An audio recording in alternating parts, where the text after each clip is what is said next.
what happened to 20-year-old Krista Dittmeyer. Her car and infant daughter were found in a parking lot at the base of Cranmore Mountain Resort in Conway. Aerial and ground searches are underway. Investigators were on the scene, draining a small pond to look for evidence. We're going to follow the evidence wherever it leads us. Police filed search warrants for 2 vehicles, including Krista's. She would never abandon her. So we knew someone had taken my sister somewhere. As well as cell phone records. We have received records from the phone carrier, and we are forensically analyzing those records. Everyone is waiting for answers. The only thing to do right now is just to keep praying everyone. We are taking your calls live. Unleash the Lawyers. Joining us tonight, famed attorney out of San Francisco, John Burris. Also with us, defense attorney, Atlanta. Also with us tonight, Mark Klass, president and founder of Klass Kids Foundation. Interesting to you, Ray Giudice, the Attorney General's office has joined in the investigation. Why? Resources, Nancy. This is a very small town. This gives them statewide resources, forensic evidence, canine dogs, anything they need the state can give. My understanding is the FBI has gotten involved as she drove intrastate from Portland, Maine to New Hampshire. So the FBI may have jurisdiction. That brings even more resources. And to you, John Burris, joining us out of San Francisco tonight, police have stated that the father of the baby is not a suspect, that he was not in the area during the time frame. You know, is that a ruse? Are they saying that? Have they said that in past investigations when they want a potential suspect to go under the radar, to think they're not a target? Sure. I mean, I think that's a smart thing to do if you're the police. I mean, you don't want to telegraph your issues about the scope of the investigation around him. So I think you need to know more about what was the relationship and have they had problems in the past or any real custody, whether there's any violence of any kind. I think ultimately the real test here is going to be in those telephone records and who she called within the last 8 to 10, 12 hours. That's going to give you a real clue about it. It seems to me that you are, in a way, putting blame on her by saying, no blame on her. I'm not putting blame on her. I'm not putting blame on her. I mean, she's clearly a victim here. But you're trying to find out where she is. And I'm just saying the telephone records is a real clue. You have blood in the car. You don't know how much blood is in the car, but there's not a question, there's nothing she would have done that would cause her to be killed or even kidnapped in some way. So you're just trying to find out who did it. And way to do that, you got to look back at the records. You got to look back who she's been with over the last week or so just to get some sense about why she was there. That's all I'm really telling you. It's a way to backtrack to see if you can identify who the people might have been that she's been involved with. That's fundamentally the most important thing you have to do here. Dr. Doug Bremner, professor of psychiatry and radiology, author of Before You Take That Pill. Dr. Bremner, not only a medical doctor, but a psychiatrist as well. Doctor, thank you for being with us. Doctor, what is so important about her Facebook and Twitter, and why do police always look at husband, boyfriend, ex, live-in to start with? Why do they look at them first? Well, you always got to rule those out as suspects, Nancy, and the best way to find out what a person is doing is to go onto their Facebook and Twitter page. That's where people go on and make appointments to meet each other later and say where they are. I mean, Twitter is a great way to find out where someone is. Well, I've just tweeted tonight that I'm sitting on the Nancy Gray Show live, and we're talking about Krista Dittmeyer. Well, you know, I was wrong on that Facebook message she left.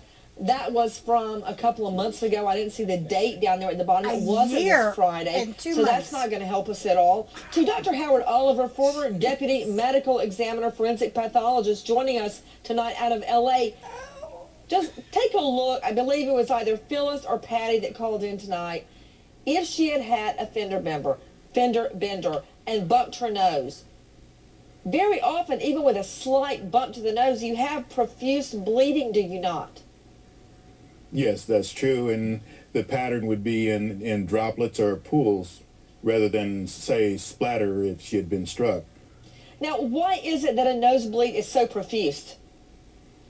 The arteries and veins in the mucosa of the nose, there are a lot of them to warm up the air as you breathe, and they're close to the surface.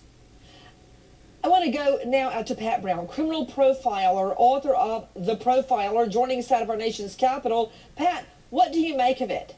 Well, I just don't go with the fender bender kind of thing. If she were on the side of a highway, that would make sense. She would be knocked off the road. She would put on her hazard lights. Sure. But who would knock her into a parking lot? And if you're sitting in a parking lot, what do you need hazard lights for? Who's going to run into you? So I still think that that car was dumped there. I don't believe that she was in that car in that parking lot. Then what's your theory? I think something happened somewhere else, and they dumped the car to get it away from them, and left the hazard lights on because the baby was in it. I think somebody did something to her but didn't know what to do with that baby, so they just sort of moved the baby someplace else. To Bonnie Drucker, were cadaver dogs or bloodhounds brought in? They were brought in initially, and now they're not going to be brought in at this point. What we do know is that there are going to be 3 FBI investigators. They joined the team as of 2 o'clock this afternoon. To Tracy Sargent, canine handler, search, rescue, and recover specialist. Tracy, thank you for being with us. What are the common search procedures in cases like this with scent dogs? Yes, Nancy. Dogs can be utilized in this situation in a number of ways.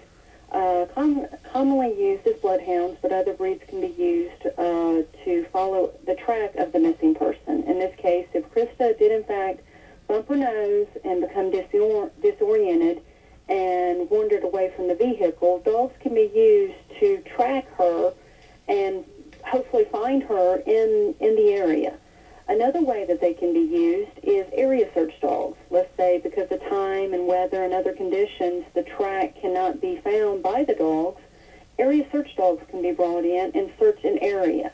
Not only can tracking dogs give us a direction of travel of where Krista may have gone, but also they can tell us if the scent is still there.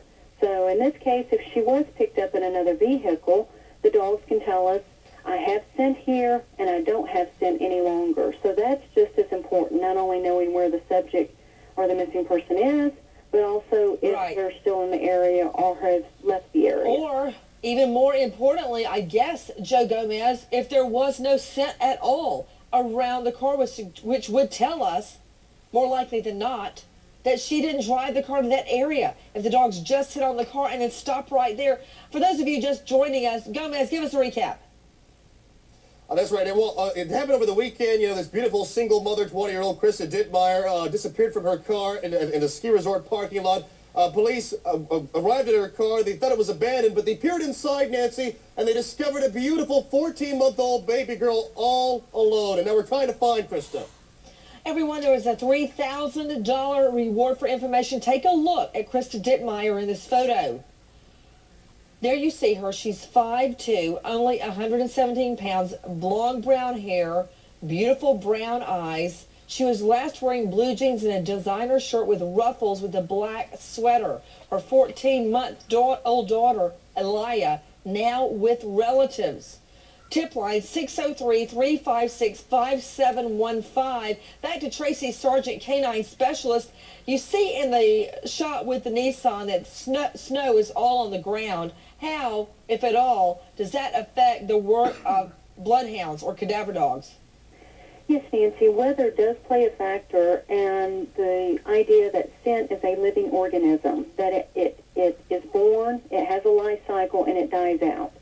In snowy conditions, scent conditions are actually pretty good for dogs. So the scent can, quote, stay alive for a longer period of time versus a hot, dry summer day. Scent will die off much more quickly. Now, in reference to cadaver dogs themselves, they are going to be looking for human remains scent. And that could be a number of things from blood to cadaver fluids, a body or body parts. Snow in itself does affect scent, and in this case, human remains.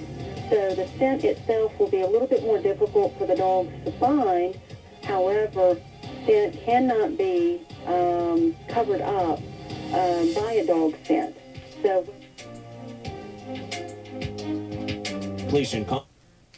I wonder who gave the description of the clothing that she was last wearing.